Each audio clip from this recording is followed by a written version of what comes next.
একক আবৃত্তি পরিবেশনার জন্য ডেকে নেব অশোকা সাধুকার।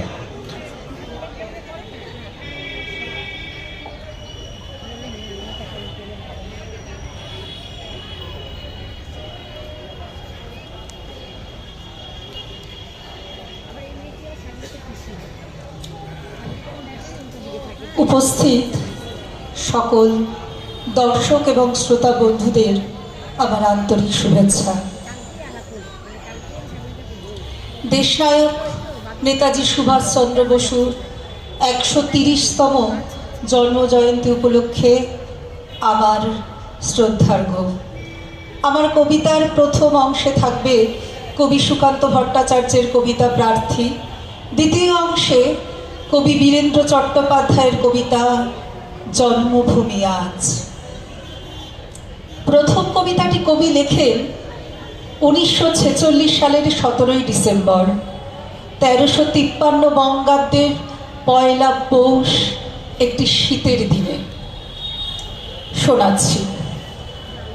হে সূর্য, শীতের সূর্য, হিম শীতল সুদীর্ঘ রাত, তোমার প্রতীক্ষায় আমরা থাকি।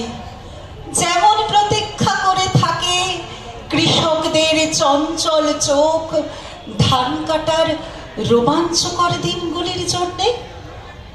হে সূর্য, তুমি তো জানো আমাদের গরম কাপড়ের কত অভাব। সারা রাত খড়কুটো চালিয়ে এক টুকরো কাপড়ে কান ঢেকে কত কষ্টে আমরা শীত আটকাই। সকালের এক টুকরো রোদ্দুর এক টুকরো সোনার চেয়েও মনে হয় দামি। ঘর ছেড়ে আমরা এদিক ওদিকে যাই এক টুকরো রোদ্দুরের তৃষ্ণায়। হে সূর্য, তুমি আমাদের স্যাঁতসেঁতে ভিজে ঘরে উত্তাপার আলো দিও, আর উত্তাপে দিও রাস্তার ধারের ওই উলঙ্গ ছেলেটাকে। হে সূর্য, তুমি আমাদের উত্তাপ দিও, শুনেছি তুমি এক জ্বলন্ত অগ্নিপিণ্ড। তোমার কাছে উত্তাপ পেয়ে পেয়ে হয়তো আমরা প্রত্যেকেই এক একদিন এক একটা জ্বলন্ত অগ্নিপিণ্ডে পরিণত হব। তারপর সেই উত্তাপে যখন ঢেকে দিতে পারবো ওই রাস্তার ধারের ওই উলঙ্গ ছেলেটাকে। আজ কিন্তু আমরা তোমার অকৃপণ উত্তাপের প্রার্থী। একবার মাটির দিকে তাকাও, একবার মানুষের দিকে। এখনো রাত শেষ হয়নি, অন্ধকার এখনো তোমার বুকের ওপর কঠিন পাথরের মতো। তুমি নিঃশ্বাস নিতে পারছো না। মাথার উপর একটা ভয়ঙ্কর কালো আকাশ এখনো বাঘের মতো থাবা উঁচিয়ে বসে আছে। তুমি যেভাবে পারো ওই পাথরটাকে সরিয়ে দাও, আর আকাশের ভয়ঙ্করকে শান্ত গলায় এই কথাটা জানিয়ে দাও, তুমি ভয় পাওনি।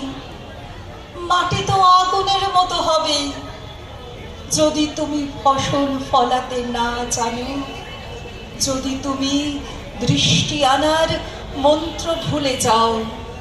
তোমার স্বদেশ তাহলে মরুভূমি। যে মানুষ গান গাইতে জানে না, যখন প্রলয় আসে সে বোবা ও অন্ধ হয়ে যায়। তুমি মাটির দিকে তাকাও, মাটি প্রতীক্ষা করছে। তুমি মানুষের হাত ধরো, সে কিছু বলতে চায়। তুমি মাটির দিকে তাকাও, মাটি প্রতীক্ষা করছে। তুমি মানুষের হাত ধরো, সে কিছু বলতে চায়। নমস্কার।